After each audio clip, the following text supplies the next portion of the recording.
पादरी लोग हैं।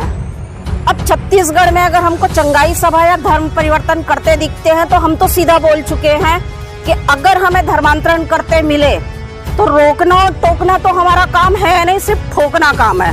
रोको, टोको और ठोको, तो रोकना और टोकना मैंने छोड़ दिया है, सिर्फ ठोकने का काम करती हूँ। जय मसीह की दोस्तों, एक वीडियो अभी हमारे पास छत्तीसगढ़ का निकल कर सामने आया है। ये वीडियो है, जी हाँ बिल्कुल आप सही समझ रहे हैं, ज्योति शर्मा का। एक बार फिर से ज्योति शर्मा गलियों में खड़ी होकर के मसीह लोग के खिलाफ उल्टे सीधे बयान मीडिया में देती हुई पकड़ी गई हैं और वीडियो में अभी आपको दिखाना चाहता हूँ। पहले दोस्तों आप इस वीडियो को देखिए, उसके बाद फिर हम विस्तार से बात करते हैं। पहले आप इस वीडियो को देखिए।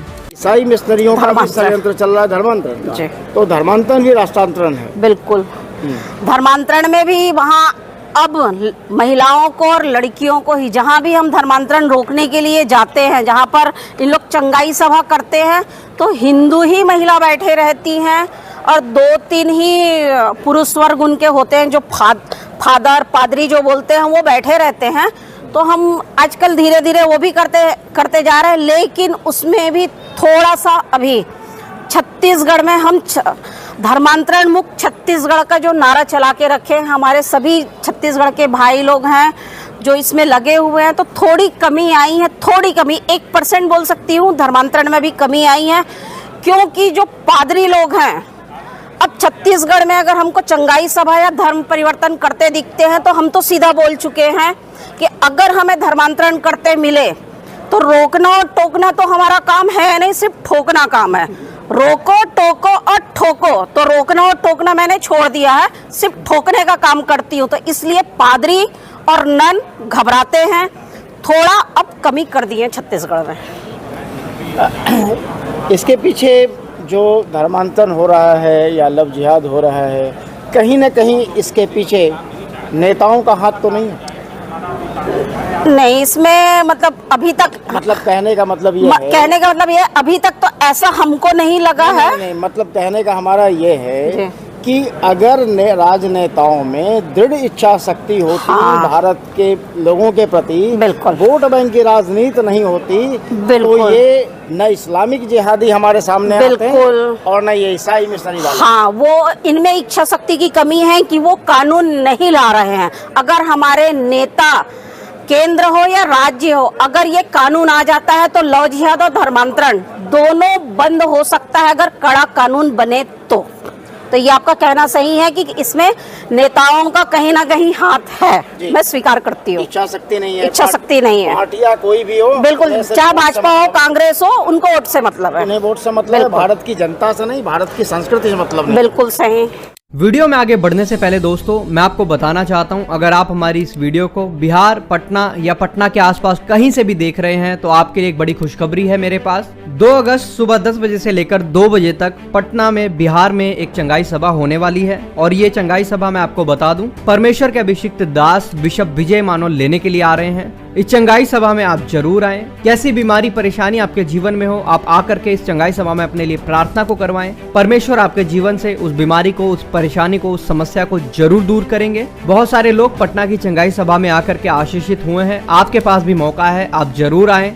आप सबके लिए वहां पर सिर पर हाथ रख करके प्रार्थना की जाएंगी। स्क्रीन पर अभी आप ये एड्रेस देख सकते हैं। अधिक जानकारी के लिए आप इन दिए गए नंबरों पर भी संपर्क कर सकते हैं। तो आप जरूर आएं और अपने साथ और लोगों को भी लेकर के आएं। अभी दोस्तों आपने इस वीडियो को देख लिया। दरअसल मैं आपको बता दूं, ये जो इंटरव्यू चल रहा था, ये इंटरव्यू इसलिए चल रहा था कि जो लव जिहाद है, जो मुस्लिम लोगों के खिलाफ जो ये लोग नफरत फैलाते हैं, फालतू के इंटरव्यू देते हैं, तो ये इंटरव्यू मुस्लिम लोगों के खिलाफ चल रहा था, उनकी लव जिहाद वाली बात पर चल रहा था। लेकिन इंटरव्यू को और इंटरेस्टिंग बनाने के लिए दोस्तों मसीह लोगों को भी बीच में खींच लिया जाता है, और खींचने के बाद दोस्तों उनके बारे में जो बोला जाता है आप सुन चुके हैं। अब जो ज्योति शर्मा का जो सबसे बड़ा जो इसमें कहना है वो ये है कि पहले मैं रोकती थी, टोकती थी, फिर ठोक देती थी, लेकिन अभी मैं सिर्फ ठोकने पर जोर रख रही हूँ।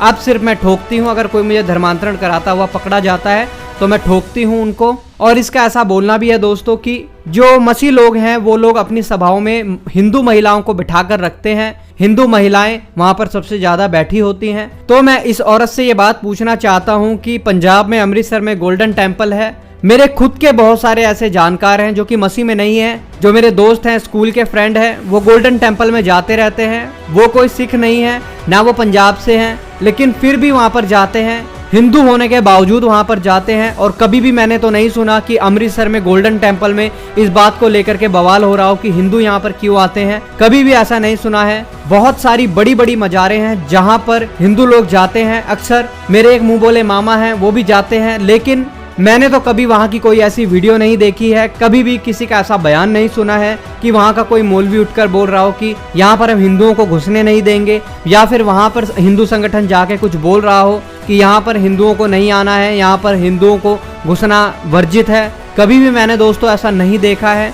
आखिर ये खास ट्रीटमेंट मसीह लोगों के साथ क्यों है, क्यों आखिर खास ये लोग मसीह लोगों के साथ ये हरकतें करते हैं? आप खुद सोच के देखिए दोस्तों। आप कहीं चले जाइए, आप मंदिर, मस्जिद, गुरुद्वारे में कहीं पर चले जाइए, कोई तकलीफ नहीं, लेकिन जैसे ही आप चर्च में जाएंगे वैसे ही शैतान को आग लग जाती है। वो तरह तरह की बातें दूसरों से आपको कहलवाना शुरू कर देगा, तरह तरह के लालचन आपके ऊपर लगवाने शुरू कर देगा कि आपने तो धर्म बदल लिया है, आपको तो पैसे मिल गए होंगे, आपके तो बच्चों को एडमिशन मिल गया होगा, तभी आपने अपना धर्म बदल लिया है। और इस जैसी ज्योति शर्मा का तो ये भी कहना है कि टिफिन दे करके धर्म परिवर्तन करा रहे थे। एक प्लास्टिक के टिफिन के लिए ये हिंदुओं को इतना सस्ता समझती है कि वो धर्म परिवर्तन कर लेंगे। आखिर इन लोगों को बोलते हुए भी शर्म नहीं आती है कि जो बात हम बोल रहे हैं उससे हिंदुओं की ही रेपुटेशन खराब होगी, कि आखिर उनका इतना सा ज़मीर है क्या कि वो एक टिफिन लेकर के ईसाई बन जाएं। कभी भी ऐसा नहीं होता है दोस्तों। किसी को लाखों करोड़ों रुपए दे दो, अगर उसकी आस्था मंदिर में है, किसी देवी देवता में है, तो वो कभी भी यीशु मसीह के पास नहीं आएगा जब तक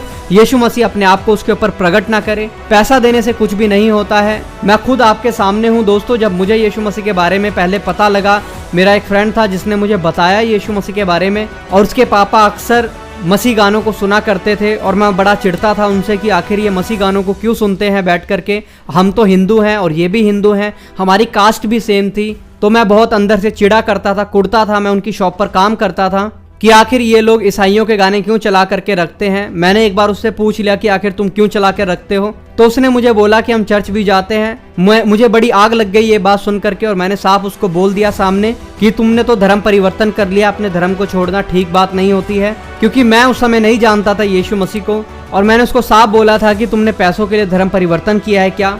लेकिन दोस्तों मैं अब आपको बता दूं कि अब मुझे पता लगता है कि पैसों से कुछ भी नहीं होता है। पैसा तो कितने ही मौलवियों के पास है, पैसा तो कितने ही बाबाओं के पास है। वो चाहे तो फिर एक काम करें, सारे परिवारों को, जो ईसाई परिवार हैं, जो थोड़े गरीब तबके के भी हैं, उनको पैसे दे करके हिंदू बना लें। पर इनके अंदर दम नहीं है, बना नहीं सकते, क्योंकि दोस्तों ऐसा होता ही नहीं है। जो लोग पैसों के बदले हिंदू से ईसाई बन सकते हैं, तो वापस से वो पैसों के बदले ईसाई से हिंदू भी तो बन सकते हैं। आखिर ये लोग उनको हिंदू क्यों नहीं बना करके दिखाते हैं, अपने धर्म का प्रचार क्यों नहीं करते हैं उनके बीच में जा करके। फालतू की बयानबाजी सिर्फ मीडिया में आकर करते हैं कि ठोक दूंगी, ठोक दूंगा। हालांकि दोस्तों ये लोग अभी भूल चुके हैं अभी 6 महीने पहले क्या हुआ था, जब एक चर्च में इन्हीं के बेरोजगार दल के साथी घुसे थे, और उसके बाद जब वहां के चर्च के लोगों ने डंडे और लाठी से उनका स्वागत कर दिया था अच्छे से। 1-2 बजरंग दल वालों के तो सिर को भी फाड़ दिया था। आप बताइए क्या ठोकना सिर्फ इन्हीं को आता है? जो लोग वहां पर चर्चिज में बैठे हैं, क्या वो लोग खुद छत्तीसगढ़ के नहीं हैं? क्या वो लोग ठोकना नहीं जानते हैं?